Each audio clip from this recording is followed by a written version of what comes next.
haddaad dhaxan aragto haddaad qorax aragto haddii aad aragto raashin xumo intaba hays dhihin shabaabaa ka sii xun inta soo dhan shabaabaa ka sii xun inta hadda magaaladan ku joogtiin waxa laga yaabaa inay gabdho banaanka shaah soo dhigtaan ay miisasha ku leeyihiin oo laga ganacsaday laga yaabaa oo shaah idinka gadahayaan shabaab ma gada jireen war qof wax ka cunayso ilaahay abuurta ma jirto waxa oo cunaay asaa cunay adoona ka raba wuxuu ku dulaysaa adoo kugu dulaysaa wuxuu ku dulaysaa gabdhaynoo ku dulaysaa qof kastoo anaga nibada ku dulaysaa ma waxa loo dul qaadan karaa marka waxaan idinka rabnaa war sida aad u soo baxdeen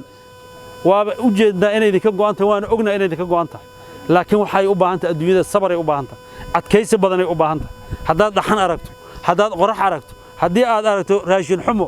intaba hays dhihin shabaabaa ka sii xun inta soo dhan shabaabaa ka sii xun inta soo dhan ma arkaysiin guriyiina joogtiin mase waxa jirtay meel dheer leedigay guriyiina joogtiin waasna si kartiin laakiin waxa tihiin maanta ilaalada wadankan idinka waxaan kaloo idin sheegaa qoray deegaankan ku jiro oo qoryahan kamid ahayn haduu jiro qoragaas ninka hees haduu ima waayo waxaan ka rabnaa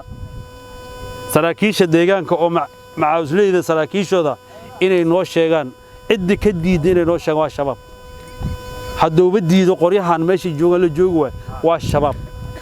mana ugu dul qaadina qorayna waa ka qaadina asigana waa xiriina qoray kasto deegaanka ayaa waa inuu kamid noqdo qoryahan oo inuu kamid noqdo dadka laakiin dadkan haduu ka maqan oo maqayo duurka jiro waxaanu arkaynaa inuu ninkaas oo dan kale leeyahay mana ka aqbalayn